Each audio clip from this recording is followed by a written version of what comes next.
You may, in fact, have encountered what I'm about to say in one of your educational labs. Have you ever observed in a classroom where the teacher says, "Now, class, get out your math book and open up to page 153 and work on problems 1 through 10." All of a sudden, you hear one student ask, "What book do we get out?" Another student will ask, "What page is the assignment?" And yet another student will ask the teacher to repeat which problems should be worked. The class seems to have been thrown into chaos as students bang desks hunting for their books, notes are passed under desks, whispers go back and forth, the teacher has to repeat the instructions several times and get louder and louder each time to go over the noise. And it takes minutes before the class settles down to the task. We're going to talk more about this in a moment.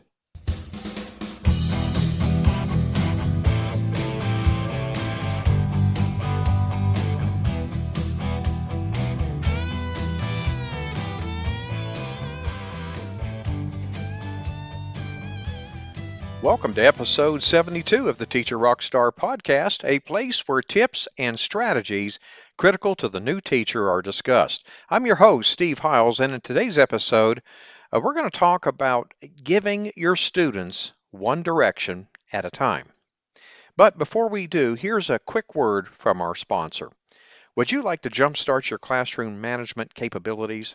Well, if you're a brand new teacher, a student teacher, or maybe you're a teacher returning back to the classroom, the Teacher Rockstar Academy course is for you. Gain the confidence, the skills you'll need to crush it on day one and beyond. So invest in yourself and enroll now at teacherrockstaracademy.com. That's teacherrockstaracademy.com. I promise you that this will be a most transformational experience. Okay, let's dive right in. Now, this episode is going to be shorter than most, but I assure you it's going to be extremely valuable. And if you use these tips and strategies that we talk about in here, it's going to make your classroom go much smoother. I promise you this. Okay, in the prior scenario that I shared with you earlier, what was the teacher's mistake? Can you guess what it was? It is so simple, but so easy to forget. This teacher gave too many directions at one time. I will share with you a strategy that will ensure this will not happen to you. Now remember this. Always give your students one direction at a time. Now I can't say that enough.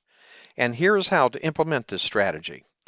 Let's work through this scenario above, okay? Step one, the teacher, which is you, instructs the students to get out their math books. Take note, okay? At this point, the teacher should stop. Do not proceed any further until all students have their math books on their desks. Step two, next, the teacher instructs the students to turn to page 153.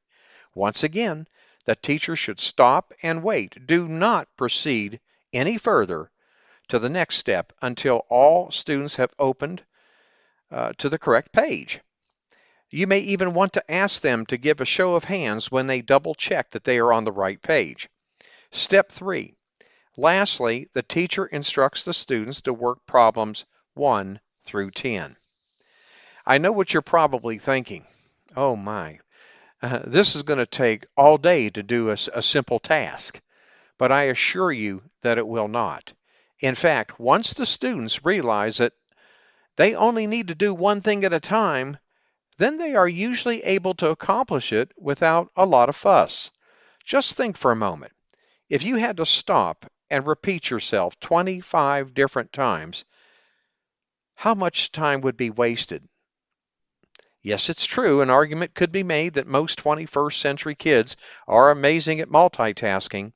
They can watch TV, listen to music, write messages on smartphones, build a fort, watch the other kids, and play games on a computer or Xbox all at the same time.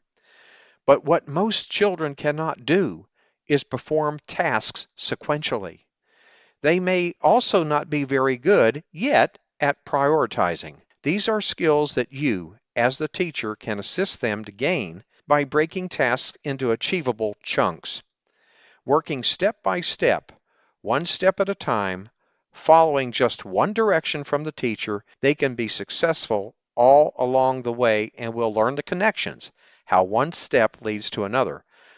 Moreover, they will begin to understand how if you break large tasks into small chunks, you can accomplish almost anything.